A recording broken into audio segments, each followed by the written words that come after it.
Hi everybody, welcome back. This week I'm carrying on with prepping this board, which is going to be for those shelves in the salon area that we mocked up 2 weeks ago. After I've done prepping this board, I'm going to try and deal with some of the long-standing electrical issues. Um, well, no, not electrical issues, they're all disconnected and we're not using anything. Trying to see what has survived from all of our nav equipment. So I'll probably spend some time tracing some more wires, which I quit a few months back because it gave me a headache. Let's see how far we get with that in this video.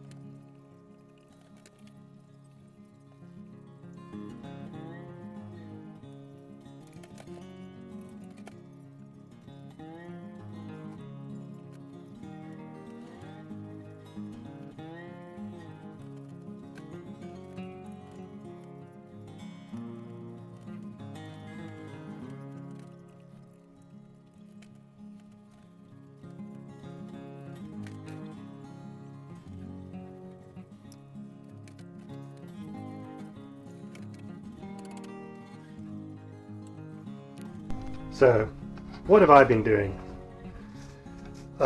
This is what I've been doing. This is our sort of electronic devices cabinet, our very aged Faruno radar plotter sounder. It's a Navnet VX2 from Faruno. It used to work, don't know if it still does. In addition to that, over here you can see we use the AIS receiver from Faruno. It's the FA30. And then over here is some more stuff. It's the NX2 server, so it's sort of like the distribution brains for the whole thing. Over here was a Mitsutech AIS transponder. I don't know if that still works. Here is our Faruno Nav Pilot. So this is our auto steering system. This is a Navman fish finder, I believe. It definitely doesn't work. I'm pretty sure that the screen on that thing's blown. And then here's the rest of our instruments. Very dated, and I don't know if any of them work. And the reason I don't know if any of them work is because there was an electrical short here somewhere. I mean, this is the joy of sort of people inventing solutions to things over time. Everything here has been cobbled together a little bit dangerously. I've already removed a lot of things out of here. You'll see there's a lot of these just random, like, what is that? Where did that come from? Where did it go? What did it power? Some of these things had power to them, believe it or not. So I don't know where they come from, and I don't know what they used to power, but they were never removed, and they were just left live in here. So I've been slowly but surely removing things, so that I'm hoping at the end I'll be able to test each individual thing and see what I'm going to need to replace. So the smart people amongst you would probably agree that I should just get new stuff. So I priced some new stuff, and it is way out of my budget. I mean, even a simple Faruno system is a couple of thousand, so I'm looking at 32,000 Rand or something. $3,000 for systems, $4,000 for systems. I can't afford that, so I have to see what I can reuse. So that's what I've been doing. There's something else underneath here, and I haven't figured out what that is yet. there's some other system underneath that. I'll get to that. Alright, I was able to remove this, but I decided not to record it. There's nothing brave about watching a grown man cry. I guess it doesn't look too bad aside from being a little bit dirty. This would be the radar setup. It goes here. I've unplugged it, and then I found a bus bar. We slowly start separating all of these individual bits and pieces, and I'll try and get something working. I think this is going to take a couple of days, definitely. Alright, back to it. Alright, so it's the next day and I managed to get the Furuno Navnet VX2 unplugged and the Matsutech AIS transponder. I managed to get that thing disconnected. As of a few moments ago, I also got this old meter disconnected. It's an amp meter of some sorts. And let me show you where we're at with the electrical connections. I mean, it's still super messy. So here is all of the bits for the nav pilot, chart plotter. Here's all the bits for the transponder unit, and I think we're slowly making progress. I've managed to isolate some of the circuits here. There's obviously a lot of this going on that I don't know where this goes. Who knows what was there back in the day.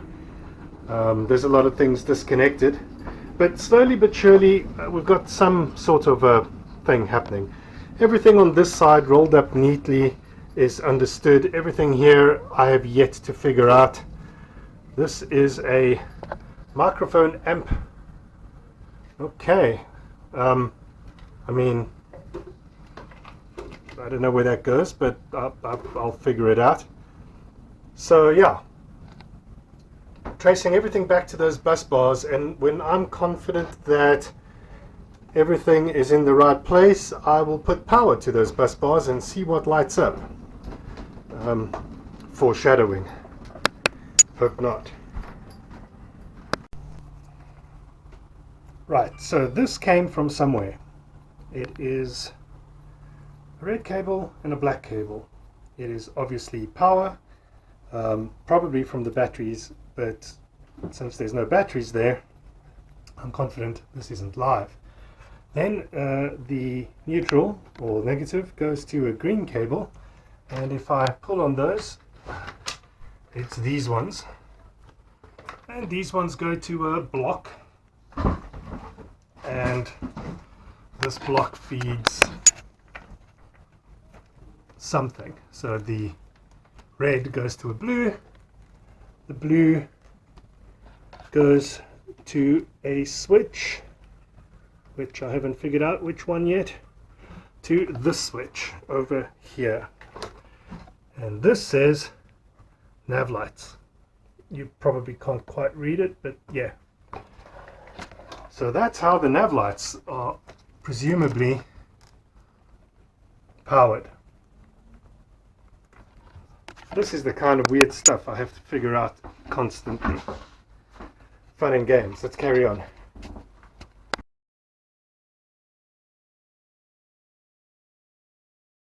Oh, I might have been wrong.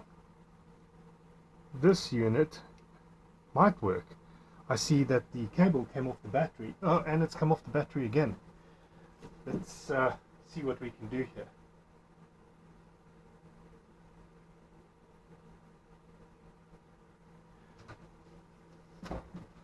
Right.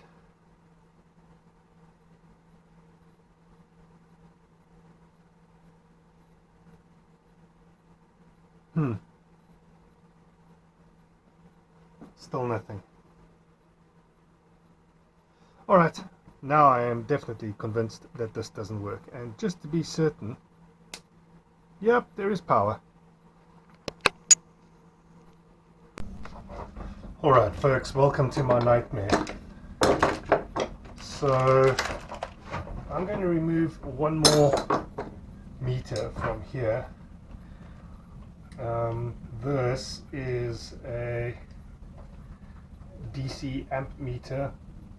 I think it would have gone down to the batteries, or at least where the batteries used to be.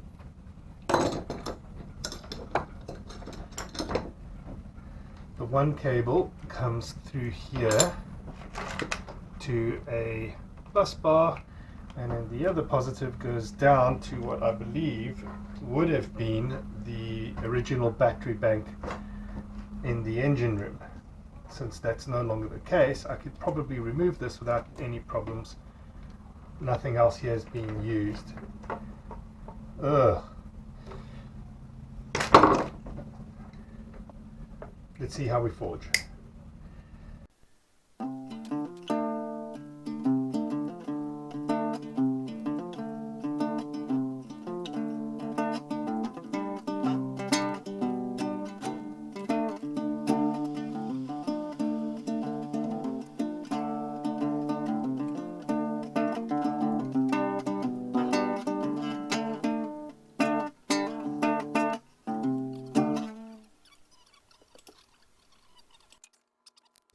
Alright, I've been able to remove a bunch of stuff that was clearly never working. I've got the main power cables that would have come from the old batteries that fed this bus over here, and it fed one of these breakers from here, which then powered all the various switches, which then links to all of these gauges. Quite a mess. But I've been able to more or less localize the autopilot. I found it over there. NavPilot 500 processor unit. Man, I hope this thing is working, because these things are not cheap. And the control unit for it is this NavPilot from Furuno. Now that I definitely want to work. That's the kind of thing that is incredibly expensive, and if I can get this thing working, I'll be very, very happy. Yeah, the trials and tribulations of electrical cable fault finding continues. But for the rest of it, tune in next week and hopefully I can get some of this stuff working. Thanks everybody. Bye. Alright, so I discovered that this unit has another red and black cable which comes to a fuse here, which then goes all the way around and comes into what was plugged into this unit. So I've plugged this all back in, and now we're going to see what? Oh, no way.